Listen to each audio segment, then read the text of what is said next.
C'est parti. Bon, c'est parti. Eh bien, bienvenue tout le monde pour cette troisième causerie. Voilà, donc pour ceux qui nous découvriraient, c'est des petites causeries où du coup on suit un petit peu l'évolution de Caroline depuis l'annonce de son cancer du sein. Euh, à la fois pour tous ceux qui pourraient vivre ce genre de situation ou ceux qui pourraient accompagner, être proches de personnes. L'idée c'est d'être au cœur de Caroline, de voir un petit peu tous les ressentis qu'il peut y avoir pour toujours un peu plus avancer au cœur de soi et puis ouvrir notre cœur et grandir ensemble. Du coup, moi je suis Delphine, je suis thérapeute holistique. J'accompagne sur le chemin de conscience avec la libération émotionnelle et le déconditionnement. Et puis Caroline, je te laisse te présenter en quelques mots et puis on y va. Ok, alors moi c'est... Alors attends, parce qu'il y a Nadine qui nous dit c'est bizarre, je vous ai sur le téléphone mais pas sur l'ordinateur. Fais un petit refresh Nadine parce que j'avais oublié de régler un paramètre. Je pense que ça devrait être bon après ça. Du coup, donc moi c'est Caroline Versten.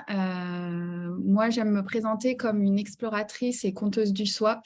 C'est-à-dire, je vis la vie comme une grande expérience que j'explore et ensuite j'aime raconter en fait ce que je vis, le partager, que ce soit à l'écrit, par mes mots, dans des livres, sur mes réseaux sociaux ou à l'oral comme on le fait ici en live, en direct. Et le 30 juin dernier, on m'a diagnostiqué un cancer du sein. Je ne m'y attendais pas du tout. Et depuis, je partage ce chemin sur mes réseaux sociaux et je le partage notamment en direct avec Delphine lors de ces causeries où voilà, on plonge au cœur de mon expérience et de notre expérience tous ensemble. Et où voilà, j'ai vraiment à cœur de partager sans tabou ce que je vis pour à la fois en tout premier le moi me faire du bien, d'en parler, de sortir ça de moi et également pour les personnes, comme disait Delphine, qui pourraient traverser ce chemin. Je crois, ça fait un mois et 10 jours. Je crois que j'ai déjà, en un mois et 10 jours, 2 personnes de mon entourage qui sont venues me dire qu'elles avaient quelqu'un de leur propre entourage qui était touché, qui venait d'apprendre en fait. Un cancer du sein, c'est un cancer qui touche une femme sur 8. Et le cancer, de manière générale, va toucher énormément de monde, directement ou indirectement. Et du coup, il y a aussi cette volonté pour les personnes qui sont autour, qui pourraient voilà, avoir un proche touché. Et puis tout simplement parce que vous verrez à travers vous avez pu déjà voir à travers mon expérience, ça va venir faire résonner des choses en vous. Et on va voir voilà, ce que ça va venir faire résonner et vous faire vivre. Voilà. Donc, bienvenue à ceux qui se connectent. N'hésitez pas à nous faire un petit coucou. Nous dire du coup si tout est OK, hein, comme d'habitude. Moi, j'ai changé de lieu, donc j'espère que cette fois, la connexion sera bonne. Et puis, on va commencer. C'est vrai que tu l'avais dit dans une des causeries que voilà, jusque-là, c'était au début, tu as placé le décor. Il y avait différents états qui se traversaient, puis tu avais bien dit qu'il y aurait des moments qui seraient plus difficiles et que c'était aussi hyper intéressant de plonger dans ces moments-là parce que c'est peut-être encore plus fort dans le cœur de la vulnérabilité, de comment ça peut tu sais, ce que j'entends là, c'est aussi pour certaines personnes de se sentir moins seule aussi, parce qu'il n'y a pas que la positive attitude, la psychologie positive. On le sait aujourd'hui, ça a ses limites. Ce serait peut-être nier un petit peu ce qui nous traverse pour dire non, non, tout va bien, tout va bien, tout va bien. Or, les émotions, c'est le mouvement, c'est la vie, donc ça nous traverse.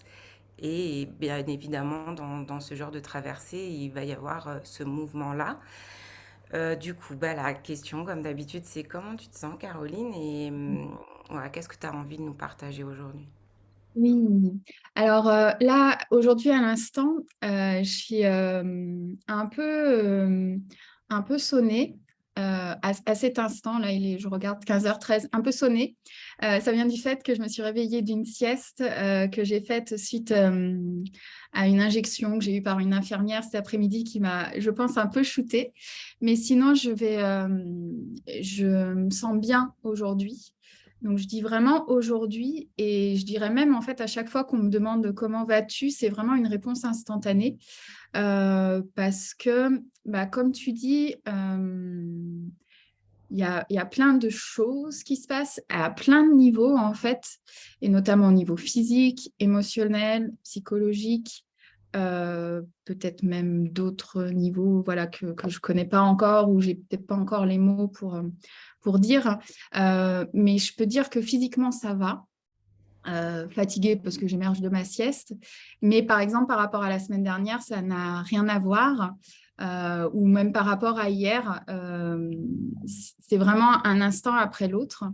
Et justement, j'avais envie de revenir sur qu'est-ce qui s'est passé pour moi la semaine dernière. Parce que c'est vrai que je dis beaucoup que je prends ce cancer comme une traversée, une initiation, comme un cadeau. Je peux dire qu'il est peut-être mal emballé ce cadeau, mais je vais en effet prendre beaucoup. Du coup, je ne suis pas dans une positive attitude, mais dans une posture de prise de recul et OK, c'est ça qui se passe, je l'accueille, je l'accepte tel quel et j'avance avec et j'accueille tout ce que ça me fait traverser. Et puis, il peut arriver à des moments que malgré tout cela, je tombe dans dans cette fameuse positive attitude où peut-être il y a des choses ouais, que je vais pas regarder, en fait, que je vais pas accueillir. Et je pense, tu me diras, toi, ton ressenti, Delphine, c'est ce qui s'est passé pour moi la semaine dernière. Donc, la semaine dernière, j'avais ma séance de chimio le jeudi. Habituellement, c'est le mercredi. Là, exceptionnellement, c'était le jeudi. Et en même temps que j'ai eu cette séance de chimiothérapie, j'ai rencontré ma chirurgienne qui devait m'expliquer ce qu'on va faire comme opération. Donc, tout ça a lieu en même temps, un rendez-vous. Donc, je me rends avec ma fameuse potence, donc c'est le pied sur lequel sont attachées les poches de perfusion avec les produits qu'on m'injecte dans le corps pour la chimiothérapie. Donc, imaginez-moi en train de me balader dans l'hôpital avec ça pour rencontrer ma chirurgienne. Donc, pendant qu'on m'injecte un des produits, ça dure 1 heure, je vais rencontrer la chirurgienne, je prends toutes les informations, je pose toutes mes questions, puis je rentre. Enfin, voilà, tout se passe. Puis je rentre chez moi et en fait, après cette séance, j'ai eu dans les jours qui ont suivi et un peu tous les jours, vraiment une grosse fatigue qui vraiment a duré cette fois, je pense, toute la semaine. Et puis plein de petites douleurs, plein de petits inconforts. Parce que c'est ça aussi ce qu'il y a avec ce traitement, c'est que ça vient provoquer plein de réactions dans le corps. Et je pense aussi que je suis beaucoup plus attentive à ce qui se passe dans mon corps. Et du coup, j'ai eu voilà, une petite douleur au poignet gauche, voilà, des petits... Qu'est-ce que j'ai eu enfin, plein de petits trucs que je note partout consciencieusement en fait, dans un carnet, mais plein de petits inconforts comme ça qui fait que mon corps, en fait, était fatigué de la chimiothérapie et fatigué de ces inconforts. Plus s'ajoutait la question à chaque fois qui me vient, la première question qui me vient dès que je ressens quelque chose, est-ce normal ou pas? On va revenir sur le normal ou pas. Et est-ce que c'est grave ou pas? Est-ce que je dois appeler mon médecin ou pas? Est-ce que je dois le signaler ou pas? Il y a tout un mécanisme en fait qui se mettait en route de qu'est-ce que je fais en fait de ces douleurs. Et du coup, je suis arrivée à un point en fait où mardi matin, je me lève et là, j'ai une grosse sensation d'oppression sur la poitrine. Et là, je me dis, c'est pas possible, il se passe un truc au niveau de mon cœur. là, Caroline, tu peux pas ne pas en parler, faut que tu en parles, quoi. J'avais vraiment ce sentiment d'oppression, d'avoir du mal à respirer. Et du coup, je contacte par SMS mon médecin traitant vers 10h. Et là, il me répond, venez à 11h45. Là, déjà, je reçois son message. Donc, comme toujours, comme souvent, ce qui se passe pour moi, c'est que je m'imagine déjà face à ce médecin. Et là, je sens déjà des larmes qui montent. Donc, je fais OK, j'accueille, ça passe. Et là, en fait, je me dis, bon, allez, j'y vais. Donc, je me mets en route, je pars chez lui. Et là, à peine j'ai passé sa porte et qu'il me dit, comment allez-vous, Caroline? Je me mets à pleurer. Alors ça, chez moi, c'est un signe chez les praticiens, thérapeutes, où je me sens en sécurité complètement et où mon corps et où plein de parties de moi savent qu'on peut y aller. Les larmes vont venir facilement parce que je pense, je me sens accueillie, écoutée et je sais que je peux me lâcher et accueillir tout ce qui me traverse sans être jugée ou voilà. Et du coup, je sens que là, il y a un truc qui lâche. Donc, on accueille mes larmes. Je dis on parce que lui aussi reste en silence et me laisse voilà, accueillir mes larmes. Et puis, il me dit, bon, alors expliquez-moi qu'est-ce qui se passe. Donc, j'explique les ressentis. Et là, je sens une oppression. Mais là, c'est en train de passer sous le sein. Donc, déjà, je vois que c'est en train de bouger. Juste le fait voilà, de l'accueillir et de le reconnaître, je sens que ça bouge. Et voilà, donc je lui explique tous les petits inconforts que j'ai pu noter dans la semaine. Donc, son premier réflexe, ça va être de m'ausculter. Il m'ausculte, la tension, ça va, mon cœur va bien. Il me dit, là, il s'assoit. J'aime bien parce qu'il s'assoit comme ça, il me regarde, il me dit, je crois que vous faites une crise d'angoisse. Et là, paf, il y a les larmes qui continuent de lâcher. Et là, je sens qu'en fait, il y a un truc qui lâche et il y a un truc qui dit, ah ouais, en fait, je suis stressée là par tous ces petits trucs. Et là, donc, je lui raconte, je me dis oui, je lui dis à chaque fois que j'ai un symptôme. Est-ce que c'est normal, pas normal? Qu'est-ce que je dois faire? Est-ce que je peux appeler? Ce à quoi à l'intérieur s'ajoute, mais je ne vais pas le déranger pour ça. Enfin voilà, il y a tout ce discours intérieur qui se met en place. Et j'en prends vraiment conscience là devant lui. Et du coup, lui, ce qu'il me renvoie, c'est oui, Caroline, c'est difficile. Et en fait, il y avait vraiment un truc en moi qui bloquait encore ça qui voulait pas admettre que oui, c'est difficile. Et après coup, j'ai réalisé que j'étais encore dans cette posture d'un ou, en fait, dont on parle souvent avec Delphine et qu'on parle souvent ici, de soit je suis celle qui prend du recul, qui voit ça comme un cadeau, qui le traverse comme ça, limite de haut, genre c'est l'âme qui regarde de là-haut, ou c'est difficile et je suis l'humaine qui souffre et qui se plaint. Et là, il y avait comme une dichotomie. Je ne peux pas être les deux. Je ne peux pas me plaindre, je ne peux pas si. Enfin, et je vois que là, il y a un gros truc de encore une séparation où je ne peux pas dire c'est un cadeau et c'est difficile, en gros. Soit c'est un cadeau, soit je pense que c'est difficile. Et je ne peux pas être les deux. Or, là, ce que je vis, en fait, c'est méga difficile. Voilà, j'ai d'ailleurs listé tout ce qui était compliqué pour moi à l'écrit, listé aussi tous les cadeaux pour avoir en fait tout et que tout soit reconnu en même temps.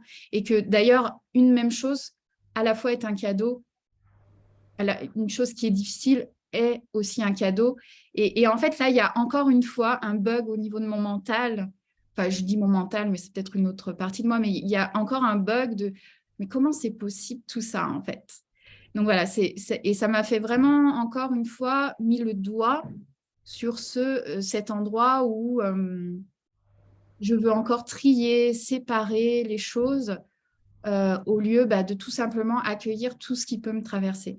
Ah oui, et parce qu'en plus des inconforts, commencent à se manifester des signes, des inconforts et des douleurs, commencent à se manifester des signes visibles. J'ai oublié parce que ça, c'est important aussi, parce que j'expliquais à Delphine qu'avant de venir, j'ai hésité à me dire est-ce que je porte un turban ou pas. Et finalement, je me suis dit, bah non, je n'ai pas envie d'un turban, À part si je dois aller au soleil, je mets un chapeau ou un turban, mais je préfère être tête nue, sinon je me sens pas bien. Et parce que voilà, il y a aussi mes cheveux qui commencent à tomber. Donc ça se voit moins parce qu'ils sont coupés très courts, mais voilà, ça s'éclaircit. Donc quand je passe la main dans les cheveux, que je me mette de l'huile, oui, je mets de l'huile pour m'entretenir le cuir chevelu, que je passe les mains dans mes cheveux, je vois des poils à d'autres parties de mon corps où je peux m'épiler et ça repousse pas. Enfin voilà, je vois ces signes, ma peau, bon, bah, je vais moins au soleil, donc je suis moins bronzée, j'ai plus de petites imperfections. Voilà, il y a aussi tous ces petits signes qui ne sont pas des douleurs, mais qui sont voilà, des conséquences du traitement qui apparaissent. Et il y avait ça aussi qui s'ajoutait aux douleurs, je pense, et qui m'ont fait, euh, bah, qui m'ont fait pas me sentir bien, plus la fatigue. Et en fait, je me rends compte que bah, dès qu'il y a de la douleur et de la fatigue, je perds un peu pied aussi. Euh, voilà en gros ce qui s'est passé juste avant ma toute dernière séance de chimio, entre ces deux dernières séances de chimio, et que j'avais voilà, envie de partager parce qu'il y a aussi ça, en fait, qui a émergé pour moi et qui a été un cadeau, du coup, cette fois, une nouvelle prise de conscience. Ouais.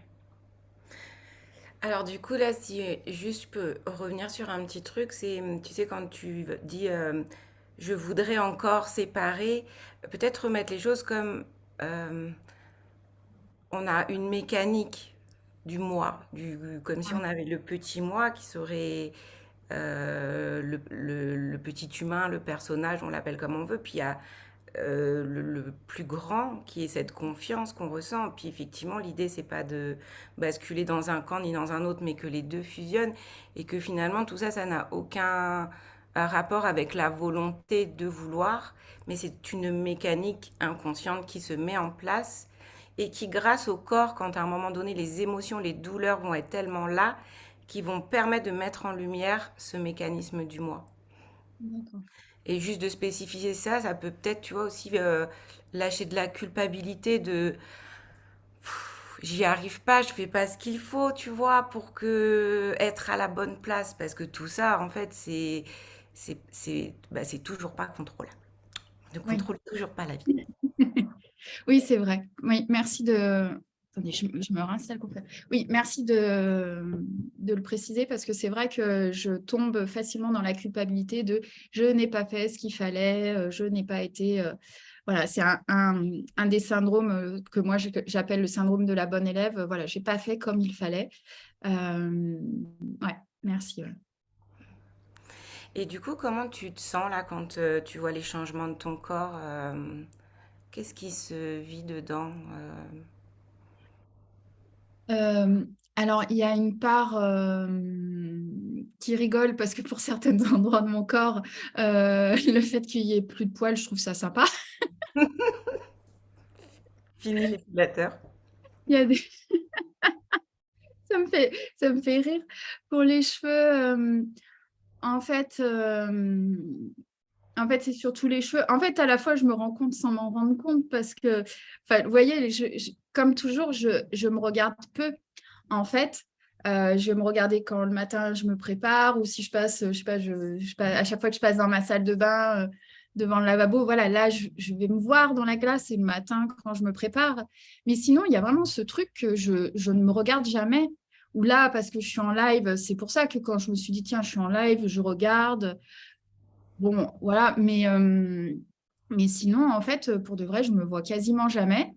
Et du coup, à la fois, il y a un décalage parce que bah, parfois, je vais me regarder, je fais, ah oui, tiens, c'est moi, sans cheveux.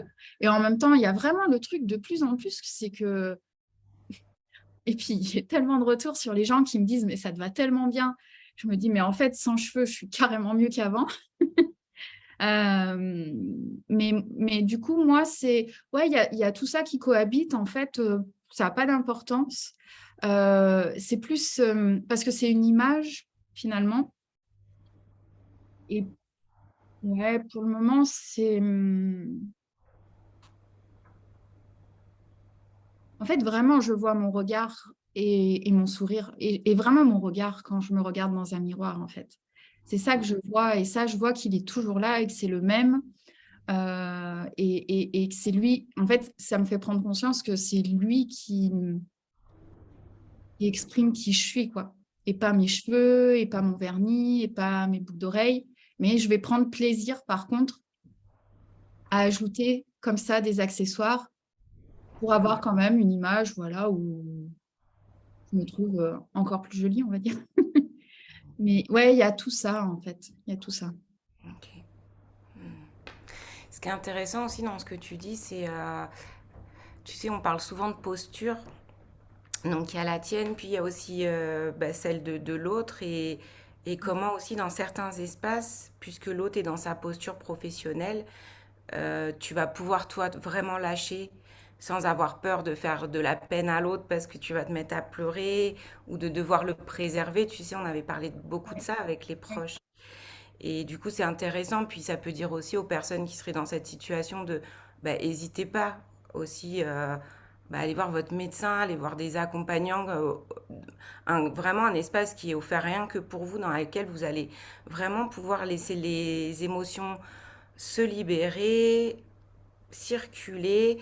Et parce qu'évidemment, tout ça, ça fait remonter peut-être des peurs, des choses. Puis les larmes, c'est aussi la tristesse. Enfin, moi, je dis souvent que c'est l'émotion qui sert à accepter ce qu'on ne peut pas changer, à lâcher prise. Donc, la tristesse, dans n'importe quelle étape de vie, elle est hyper importante de la laisser vivre pour pouvoir passer les étapes supérieures. Sinon, il y a comme une contraction énorme dedans. Donc, c'est toute l'importance de ça, de la posture et de l'espace dont tu parles, et c'est Ouais. hyper intéressant. Mais ça, oui, pour l'espace, déjà, en fait, avant tout cela, moi, j'ai commencé à aller en thérapie peut-être en 2009-2010. Et, euh, et en fait, en fait, c'est parce que j'avais pas cet espace. Je m'offrais pas cet espace. Je ne savais pas m'offrir cet espace. Et c'est vraiment avec ma thérapeute que je vois, celle que j'ai actuellement, on se voit depuis un moment, en fait. Je pense que vraiment, vraiment, vraiment, le premier travail, c'était, mais même de celle d'avant, qui était une psychologue plus traditionnelle, c'était d'accueillir la souffrance que j'avais pu ressentir et en fait, avec cette souffrance associée, la tristesse, en tout cas dans mon cas, d'accueillir la tristesse qui n'avait pas pu se vivre à l'époque ou être reconnue ou juste se laisser traverser. Et du coup, ces espaces où on peut simplement lâcher, c'est déjà rien que pour soi. Et ces personnes en face sont là pour ça, en fait. Et du coup, moi, je le voyais avec ma psychothérapeute. Aujourd'hui, je le vois avec ce médecin qui qui accueille complètement, en fait, aussi tout ça et qui me permet, quand moi, je ne le fais pas ici, là, dans mon chez-moi ou devant des gens, et de le faire, en fait, d'avoir cet espace ailleurs. Euh, D'ailleurs, en fait, après ça, après ce rendez-vous, je suis allée chez mes voisins voilà, qui sont vraiment là au quotidien. Et voilà, et devant elle, en fait, ma voisine, j'ai aussi pleuré. Et elle me dit, en fait, elle me dit, Caroline, je crois que c'est la première fois que je vous vois pleurer. On se disait, mais c'est une battante, mais jamais, en fait, elle pleure, en fait. Et du coup, c'était, je crois, même un soulagement aussi pour elle de pouvoir accueillir, en fait, mes larmes. Même s'il y a d'autres espaces avec d'autres amis où je l'ai fait, je me souviens très bien, en fait, à l'annonce, la première chose que j'ai faite, c'était appeler ma maman, mais après, c'était rejoindre une amie qui m'a aussi offert cet espace où je peux laisser circuler cette tristesse en n'étant pas seule. Et voilà. Et ce que je constate aussi, c'est que à des moments, voilà, ça va venir, ça sort. Et puis d'autres moments, comme tu disais, entre le moi, il y a tout ça qui se passe. Et puis des fois, ça sort pas. Et en tout cas, moi, je peux avoir besoin de ces espaces pour laisser sortir. Et c'est hyper important, qui plus est enfin, dans n'importe quelle expérience. J'allais dire qui plus est dans cette expérience, mais c'est parce que c'est la mienne actuellement, en fait, et que je suis au contact de beaucoup de personnes beaucoup de femmes, en fait, touchées, en fait, par un cancer du sein ou un cancer au niveau gynécologique. euh, et qui, ouais, ouais. En plus, ce que je ressens là, tu vois, c'est que c'est aussi hyper déculpabilisant pour les gens qui t'entourent. Parce que justement, tu sais, on parlait des comparaisons l'autre fois, que toi, ça te mettait pas très à l'aise. Mais le fait que du coup, toi, tu t'autorises à pleurer, à lâcher, ah putain, ça vient lâcher pour l'autre. Et l'autre, il va aussi peut-être pouvoir pleurer ses émotions parce que ça vient nous chercher. Toute la peur autour de la maladie, de la possibilité de perdre les gens qu'on aime, de mourir, de toutes ces peurs vraiment hyper profondes, viscérales. Donc toi, quand tu t'autorises, à chaque fois finalement, mais ça c'est un message universel qu'on peut donner, c'est à chaque fois qu'on ne retient pas qui on est et qu'on exprime dans la totalité qui on est, c'est aussi un beau cadeau à l'autre et peu importe ce que c'est, quoi, ce qui se dit, ce qui se vit, c'est quand je m'autorise moi, clac, il y a comme une espèce de d'autorisation inconsciente qui déverrouille l'autre aussi à être lui dans sa vulnérabilité, parce que là on est au cœur de la vulnérabilité. Ouais, c'est Même vrai. si effectivement il y a toute ta puissance divine derrière qui est cette foi, qui est cette confiance, tout ça. Mais l'humain, il a besoin d'être tellement reconnu et cajolé dans ouais, bah ouais, des fois la vie c'est dur quoi. Et ouais, oui. Il n'y a aucun problème non plus à reconnaître ça. C'est hyper important d'ailleurs pour pouvoir déployer juste après à nouveau la confiance et la paix sous-jacente qui vient finalement comme embrasser le petit humain à l'intérieur de nous qui a juste aussi besoin de pouvoir se déposer, d'être reconnu dans ce qu'il vit, dans ce qu'il est. Ouais. Et d'ailleurs, en fait, mon médecin m'a beaucoup répété à cette séance-là, c'était mardi dernier. Il m'a beaucoup répété, alors lui utilisait le mot, il utilisait l'expression c'est un enfer, c'est difficile, il l'a répété plein de fois, et pour vraiment que je l'entende en fait, enfin, je sais pas, en tout cas moi, l'effet que ça a eu sur moi, c'est que c'était vraiment de dire, bah ouais Caroline, c'est difficile ce que tu vis. Parce que moi aussi, hein, je me compare, d'ailleurs j'ai vécu ça, hein. Moi aussi, je me compare. On parlait l'autre fois des comparaisons, mais moi aussi, je me suis comparée en me disant, mais enfin, moi, pourquoi je me plains? Parce que c'est un cancer qui se guérit, parce que je supporte bien les traitements, alors que... Puis là, en plus, je croise aussi des gens qui ont des récidives. Et du coup, ou alors pour qui c'est beaucoup plus difficile, ou c'est peut-être des cancers qui se guérissent moins. Enfin, voilà. Et je me suis retrouvée moi aussi hein, dans ce mécanisme de comparaison. Et, euh, et, et surtout qu'en fait, un des trucs qui est beaucoup dit, c'est que, bon, c'est bien le cancer du sein, au moins, c'est un des cancers qui se guérit le mieux. C'est une phrase qu'on peut entendre, du coup, qui n'aide pas dans ce système de comparaison et de déculpabilisation. Mais du coup, c'était ça, c'était d'entendre que oui, c'est difficile, oui, c'est difficile, oui, c'est difficile. Et que ce oui, c'est difficile ne remettait en cause rien d'autre. Le courage, la vulnérabilité, la prise de recul. C'est vraiment d'aller mettre des et partout au lieu des ou. Et ce que j'ai beaucoup aimé aussi quand tu parlais de chérir ce petit humain, c'est mon médecin qui me dit, donc mon médecin, la toute première fois que je l'ai rencontré, c'était au début pour mon parcours d'endométriose. Et je me souviens très bien, il m'avait dit, de toute façon, Caroline, en alimentation, il y a 3 choses. J'espère que je vais m'en souvenir. Euh, le plus possible de légumes, fruits, enfin le plus possible d'aliments bio, éviter tout ce qui est laitage animaux et le sucre.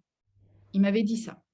Et puis, quand on a un cancer, ou même avant, on dit hein, le sucre, c'est le mal, les cellules cancéreuses se nourrissent du sucre, donc surtout, il faut arrêter le sucre. On peut entendre ce discours. On entend aussi que, bon, on pourrait revenir là-dessus, voilà, mais c'est un des discours qui dit il faut arrêter le sucre. Et là, en fait, à ce rendez-vous, il me dit oui, Caroline, c'est un enfer, mais c'est pas parce que c'est un enfer qu'il faut pas se faire des petits plaisirs. Et là, il me dit, par exemple, là. Et puis il me dit, ah, peut-être que ça va être fermé parce qu'il était à peu près midi. Mais par exemple, en rentrant, vous pourriez vous arrêter, manger une glace. Donc là, il y a une part de moi encore qui bug, parce qu'on lui dit, il ne faut pas manger de sucre, et là, on lui dit de manger une glace. Il y a encore ce système, en fait, en moi qui bug. Et en plus, je ne sais pas comment, il a dû deviner, parce que juste en face de chez moi, j'ai une boulangerie qui fait les meilleures glaces, Stracciatella. mais au moins du coin. Venez à Andelot manger les glaces, elles sont trop bonnes. Et en fait, c'était ça, c'est vraiment ça, lui aussi, qui m'apprend, comme toi, tu le fais au quotidien et tu viens de le faire, il y a toutes ces parts de nous, et oui, tu peux aller manger une glace, c'est pas ça qui va faire que mon cancer, il va arrêter, que mes cellules cancéreuses vont se régaler, surtout qu'en fait, il y a plein de discours dessus différents. On peut entendre différents discours. Et c'est ça, et c'est dans tout ça, quel espace je peux, où est-ce que je peux aller me faire plaisir dans la nourriture et dans d'autres choses. Je crois que ce que j'ai réalisé aussi cette semaine-là, c'est que depuis 1 mois et demi, c'est cancer, cancer, cancer, cancer, cancer, cancer, cancer. Il y a à la fois ce besoin de lire dessus, de me renseigner, d'écouter dessus. Je me mets à suivre des comptes Instagram, je suis des associations, j'ai des lectures, j'écoute des podcasts. Et en même temps, du coup, il y a, il y a, il y a, il y a rien d'autre. Et je vois que commence à émerger le besoin qui est autre chose, un espace. En plus, je suis quelqu'un qui adore réfléchir, qui adore, avec Delphine, c'est ce qu'on dit, on adore discuter de nos expériences et qu'est-ce qu'on voit dans tout ça. Et en même temps, et donc j'adore écrire, donc là, c'est encore être beaucoup, pour moi, en lien avec c'est pas le mental, mais c'est la pensée, la réflexion. Et là, en fait, je vois que j'ai besoin d'aller dans de la création, plus avec les mains. Notamment, je pensais à la broderie, ça fait quelques mois que j'ai commencé à m'y mettre. Et là, en fait, je sens qu'il y a ce besoin aussi d'aller dans des choses qui me permettent de sortir un peu, de ne pas être tout le temps que Caroline qui est porteuse d'un cancer. Caroline qui est en chimiothérapie.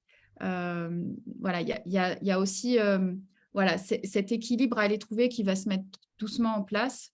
Je ne veux surtout pas me mettre la pression, mais d'aller... À la fois, je veux vivre pleinement cette expérience, être dedans, il y a tout qui infuse, mais en même temps, je suis tout le temps dedans. Je suis tout le temps... Et puis justement, ces modifications physiques font que c'est aussi un rappel permanent, que les gens en face de moi peuvent aussi être un rappel permanent en venant me demander comment ça va. Et moi-même, en fait, je réalise que je suis tout le temps là-dedans. Donc, c'est de trouver aussi des espaces où, voilà, des espaces, d'autres espaces. Vivre, tout simplement. Voilà, de vivre tout simplement. Ouais. Oui, parce que là, les espaces où je vis, c'est toujours avec moi. Mais en effet, les espaces, et je vis et je vis avec ça. Et là, à côté de moi, je viens de recevoir un nouveau livre d'une artiste qui a eu un cancer du sein. J'ai hâte de me plonger dedans. Et en même temps, hier, je me suis enfilé une série de France 2, Un amour presque parfait. C'était parfait, quoi. Voilà, à un moment, il y a eu question de quelqu'un qui avait un cancer, mais hop, c'est passé. Et en même temps, voilà, d'être juste là-dedans. Ouais. Et encore une fois, tu nous montres à quel point il y a sans cesse cette dualité interne pour tout. Soit il faudrait que trouver du sens et être que dans la réflexion logique, comprendre, soit le contraire. Alors qu'en fait, encore une fois, c'est quelque chose qui se rejoint. C'est-à-dire que le moment où tu vas manger ta glace, tu vas libérer des endorphines, petites hormones du plaisir, qui vont faire que voilà, qu'il n'y a pas à choisir, c'est toujours en fait suivre ta propre souveraineté. Tiens, qu'est-ce qui serait juste pour moi maintenant? Bah, peut-être me faire une petite série à l'eau de rose Mm. pour déposer le mental Ouais, et c'était ça. Mm. aller C'était manger une petite exactement ça. glace, Ouais, aller exactement. prendre l'air. Il y a ça aussi, ouais, les balades. D'ailleurs, j'ai toujours pas mangé la glace parce qu'en même temps, l'envie n'a pas émergé. Elle n'a pas émergé encore. Enfin, celle qui vient de moi, quoi. Mm. Le médecin m'a donné l'autorisation, mais euh, moi, mon envie, elle n'est pas là. Et je repensais, oui, je voulais aussi partager sur le fait d'avoir libéré tout ça le mardi. En fait, du coup, toutes les douleurs que je pouvais avoir, elles n'étaient plus là. Et c'était parfait parce que j'ai eu une séance de chimiothérapie le lendemain et j'ai pu y aller vraiment en mode sereine. Mm. J'ai pas eu la peur que j'avais eue encore sur les effets indésirables la fois d'avant. Et du coup, j'ai pu vivre cette séance vraiment de manière sereine et ouais, de kiffer. J'aime ces moments en fait de chimiothérapie en fait, parce que là, je rencontre des gens, des nouvelles personnes, de tout. Là, je rencontre plein de femmes quoi, qui vivent la même chose et sans vivre la même chose, mais qui ont toutes un cancer. Et ça, c'est aussi des moments. Et les infirmières. Et mon oncologue aussi, hein. Mon oncologue au body bleu, que je harcèle de questions. Et là, en fait, je suis au contact du monde et ça me fait aussi un bien fou. Mm. Ouais, carrément. Ouais, le message derrière aussi, peut-être pour ceux qui entendent, de pas forcément rester tout seul, bah, d'aller échanger avec ceux qui peuvent être dans la même situation, mais aussi, ouais, aller avec, enfin, rencontrer du monde et partager plein d'autres choses ensemble aussi, quoi. Ouais, Mm. c'est ça.